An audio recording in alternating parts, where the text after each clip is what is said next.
ಕೋಟಿ ಭಾಷೆ ಆಡೋಕೆ ಒಂದೇ ಭಾಷೆ ಕನ್ನಡ ಕನ್ನಡ ಕಸ್ತೂರಿ ಕನ್ನಡ.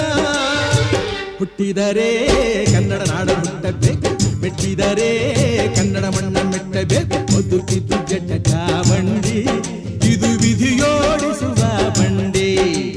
ಬದುಕಿದು ಜಟಕ ಬಂಡಿ, ವಿಧಿ ಗುರಿ ತೋರಿಸುವ ಬಂಡಿ.